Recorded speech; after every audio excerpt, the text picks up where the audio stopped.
It's always a pleasure to welcome these guys back to the show. It's Skinny Lister. Yay! All right, how you doing? I'm good, thank you. How are you? So it's Dan and Lorna. So you guys all right? Yeah, we're good. We're pretty busy. pretty busy. We've got an album coming out soon, and we're just gearing up to go to the States in 2 days. So there's a lot to think about just right now. I swear, every time we speak, it's just we're busy, we're on tour, and there's an album coming out. It seems to be every single time. Yeah, it seems there's usually something going on. But obviously, when we speak to you, we're usually in the middle of some sort of campaign, so that kind of makes sense as well, Yeah. I suppose. Yeah, we do have a bit of downtime. No, that doesn't happen. No. Kind. Because I think the last time we spoke, your daughter had just been born. So that's a couple of years ago. 3 now. Yeah, 3. Oh wow. So you're definitely not getting any downtime now, are you? No. and she's she comes on tour with us as well, so we definitely don't get any downtime. When we're not on tour, she's setting up gigs, selling merch. Pretend she's got a microphone. She gets a ukulele out. She sells t-shirts and tickets, and she does like art exhibitions in her gigs. Even when we're not at a gig these days, we seem to be at a gig. Oh, that's amazing though. It's cool. She's wised up to all that kind of touring life, but she's looking forward to the next one. Wow, nice and early as well. Yeah. How is train them up to sell merch? Yeah. What's been the biggest difference then, touring like before child and now with child? What is the biggest difference for you guys? To be honest, at the core of it, the shows are sort of the same, which is a good thing. Yeah. We don't sacrifice anything in terms of the show and stuff. It's just a bit of a different dynamic on the tour bus or the van or however we're negotiating the logistics. She was up later than you some nights though on that tour bus drinking. She wasn't drinking, but with him, the drummer at the time, I was up at like 4 or 5 in the morning. We were all just sitting watching YouTube together and stuff. So. But generally, we get the same amount of sleep. It's just instead of having it on the end of the night, the drink boozy night, we're up earlier. So it's fine. It's going all right so far. Less hangovers. Yeah, I mean it's really good that you've managed to incorporate it though. It's awesome. Well, we have to. We're in the band together, obviously, and we're not about to stop going and doing it. So. Yeah, and it's fun, isn't it? It's nice. I mean, usually the band member sort of leaves the girlfriend or whatever, or the husband or whatever at home with the kid. But because we're both in the band together, that option doesn't exist for us. She's not quite old enough to be left on her own. Nobody wants her for those lengths of time because she's not a great sleeper. So yeah, my mum and dad have said when she sleeps through, and we don't mean wakes up at 5. Then grandparents are happy to do it. So we'll see. Yeah. So obviously, brand new album, 6th album is coming out on Friday. Shanty Punk. Woo! Yes, there we go. So what is the biggest difference with this album? What was the creative process behind it? And just what should people expect to enjoy from it?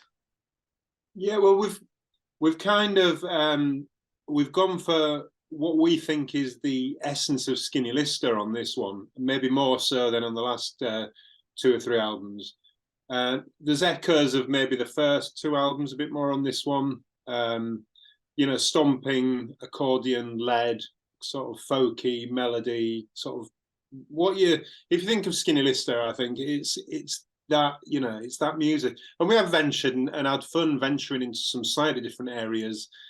We've brought in elements of ska or our 80s influences into some of the tracks, but this one is kind of folky. It's sort of built for the road as well. It's the tracks are largely made to be played live. Yeah, I think we did one day sit in the van and say, let's make our album exactly what we love about gigging. And what comes across best from the fans' perspective, from our perspective of what the fans' reactions are, because that's what makes Skinny Lister tick. That's as a group, we all love that feeling. So we wanted to provide an album, I guess, and create an album that is like that. But not in a cynical way either, because you can never second guess what people want to hear from you. And it's sort of, it's pointless trying to do that. So yeah, you have to just try and satisfy it's what your makes own, us tick in you a know, live situation. Yeah, what makes us, what we enjoy playing together and stuff, and particularly enjoy playing in front of a crowd and stuff. So that's kind of where the direction of this album came from, I think. Yeah. We jokingly sort of called it a concept album, but well, not really jokingly, but kind of. The concept is the concept is Skinny Lister, and melodically and thematically, it's kind of a lot of the big themes that do sort of recur in our, back catalogue, our canon. I mean, I love the fact you said it's written as like the best of what you get live, because seeing you guys live is an experience. Like Skinny Lister live is just an event. It's always awesome. And like, thank you. I still say one of my favorite gigs I've ever been to is, I can't remember how many years ago it was now, because it was at the Talking Heads when it was so hot and sweaty that it was just dripping off the ceiling, and it was just. I remember that gig. Yeah, it was insane. Yeah. That was fun. Yeah, I remember that gig well. It had a very strange backstage, with skeletons in the cupboard and stuff.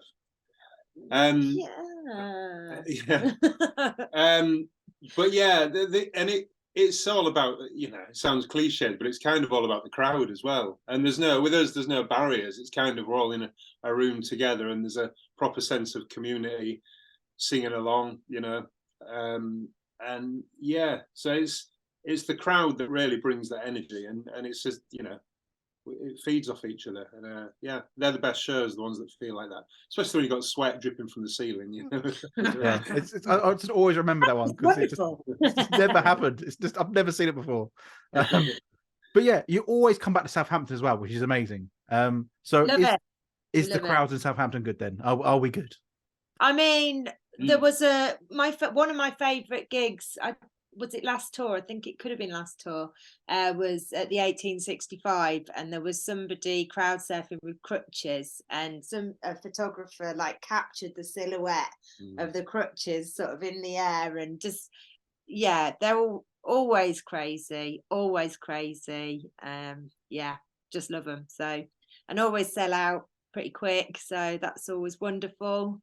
We're looking forward to returning. Woohoo! This time it's the engine rooms as well, so you just do it all the venues. Just go around all of Southampton. Yeah, we've not done the engine rooms, I believe. So it's a bigger room, but it's right? nice. It's nice to get into different rooms. We've done 1865 a couple of times, so it's nice to change it up a bit. But I'm sure the crowd will be as great as always.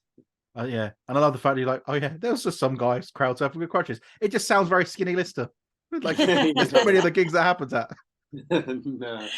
Oh, I'm sure it does. We have seen someone. I don't know if it's one of our gigs. Crowd surfing in a wheelchair. Oh no, that's crazy. I've seen that. I think it was Parkway Drive at Download had that one year. Okay. And also had someone crowd surfing on an inflatable sofa. Oh It seems the best way to go. Yeah, it seems nice and safe for everyone involved. I remember we saw Brian Wilson at Festival a few years back, and someone managed to get on a surfboard and crowd surf across the crowd to surf in USA, which is one of my favourite crowd surf moments. How do you? I've just got no balance anyway, let alone on a crowd.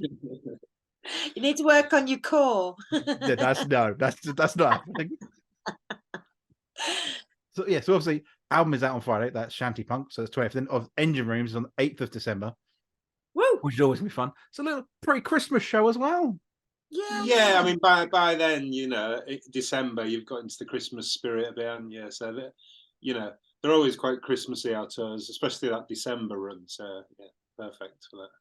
There's always be fun. So whereabouts in the States are you heading off to? So you're going there in a couple of days. Yeah, it's mainly an East Coast tour, where do we start? Philly, we go up to Canada, New York, a couple of Canadian dates, and then down sort of the East Coast, Chicago, Boston, Charleston. We end up in Florida, where we're doing the Flogging Molly Salty Dog Cruise again for the third time, luckily enough, which this time goes via Mexico and Belize. So that's new. Last time it was Bahamas. We had to do the Bahamas. So yeah, it's going to be a fun tour. We've got label mates, Pet Needs as special guests, and also Band-Aid Brigade. They're both extra mile acts.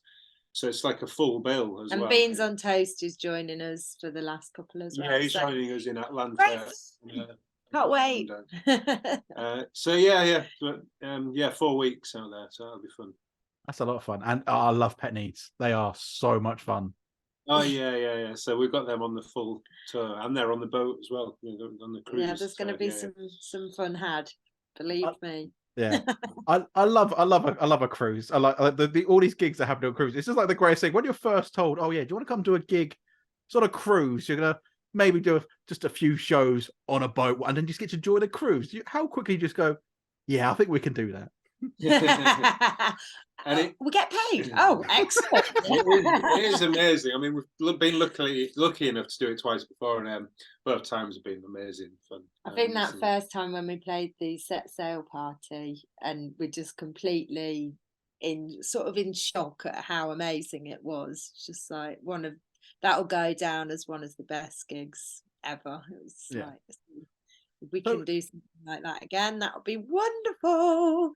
Is a cruise on one of the weirdest places you've ever done a gig? It is a bit odd, but you've transplanted all the fans that you would also normally have at a normal gig, so it's sort of normalised a bit. But when you look around and kind of, take in your surroundings and stuff, it is bizarre. Memories are hazy as well. Yeah, memories are very hazy. in a strange way. I know it's amazing. Can't remember it too well. It's kind of fitting for us because we do lots of shanties and stuff, obviously. So it's being on a boat is kind of where we belong at the same time as being strange. So yeah. I mean, we've done like elevators, haven't we? We've done what? Rovers. We've done all sorts of gigs. Canal boats.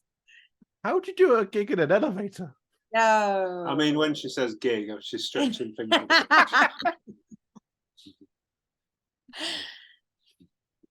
More just showing up. Wait.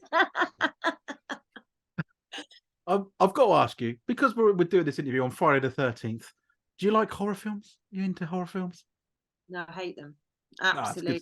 Because they're scary. I'm too scared. Honestly, I went through a phase of doing it when I was, I don't know, just went to university, and I just couldn't talk for like. You made me watch that Wolf Creek, didn't you? Is that a horror film? Yes, that's a horror film, isn't it? Yeah, Wolf Creek's a good horror film. Wolf Creek's pretty effective and disturbing, I think. I couldn't talk for about 5 days after that. There's no way I'm ever going backpacking around Australia. Yeah, no. And then like Blair Witch, that absolutely. Yeah. I couldn't. Shining's amazing, but very scary. In fact, we watched The Shining on a couple of US tours. Yeah. We had to do this crazy run from I think it was from Pittsburgh to Boston, Canberra. We had Johnny Lloyd in the van with us. I remember that. And we needed some entertainment to get us through. It was like we basically drove through the night, but The Shining saw us through a massive chunk of that. Great film. Yeah. But yeah, I've not watched many horror films for quite a few years. I take it you're a fan. Yeah, of horror films. Yeah. I do love a good horror. Yeah, I like just like a good film and like I like good music. I just don't really matter what genre it is. I just enjoy it. And a good meal and a good. Yeah, just as long as it's good, I'm happy. I'm easily pleased. Yeah, we are doing a gig in Pittsburgh on Halloween, so yeah. Oh, that'd be fun. It might be a dress-up occasion. We're not sure yet. Yeah. See what the logistics are like. That seems like it would be fun. I don't know why, but Pittsburgh and Halloween sounds fun, and I don't have no idea why. Some scary nights in Pittsburgh. So. There is a track on the new album called Pittsburgh Punch Up, actually, about a scary night we had in Pittsburgh a few years ago. So you have to check that out. Yeah, not so much on Halloween. No. But yeah. Anyway, we found ourselves in Memphis, didn't we, one Halloween? That was good. Nice house party. Yeah. Weird. It's just bizarre speaking to musicians. Like, oh yeah, Halloween, yeah, just in Memphis. Just it's unreal. Yeah, well, we didn't realise it was Halloween until we went out. We were like, oh my goodness. So we found some black eyeliner quickly. Americans go to town on Halloween as well. There was some incredible costumes. Yeah, I think that's why I think it looks really cool, because just Halloween over there looks so much more fun than over here, because they take it seriously. It's a proper holiday. Yeah. Which is nice. We'll have to get Bonnie in something good. Yeah. Oh yeah, what was there for? I can't think of a decent children's outfit. We'll get something good and scary. So obviously got the tour, you're off to the States, and then you're coming back over here, then you've got the run in the UK, we've got the album. After that, is it then, Christmas? Can you sort of relax into the new year? What's the We've plan? got a couple of weeks off over Christmas, and then we're into Europe. So we've been a lot of German shows, Switzerland, Austria, Belgium, France. Czech Republic, France. So that happens kind of end of January. Toward end of January, takes us into February. And then suddenly we're looking at festival season upon us again. So that's kind of, mapping us out. Yeah. It's great. That's what you want. Well, yeah.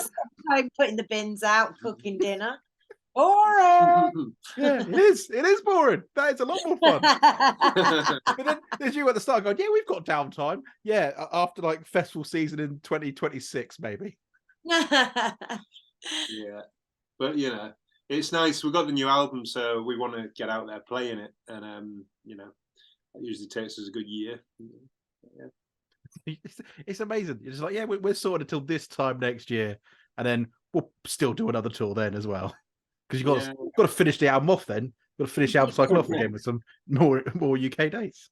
Yeah. Well, you do. It's usually called the lap of honour. That assuming we've not got another album out before then, that's the kind of lap. We're definitely not having another album out by then. What within 12 months you're not going to have another album? No, definitely not. Not allowed to write any more songs. It's always so much fun chatting to you guys. Thank you so much for always coming on the show. Best of luck with the album. It's out on Friday. Have fun in America. I'm very jealous. I'd love 4 weeks in the States. And we'll see you in Southampton on the 8th of December. Nice one. Yeah, we'll see you then. All right. Thank you very much. Bye. Take care. Bye.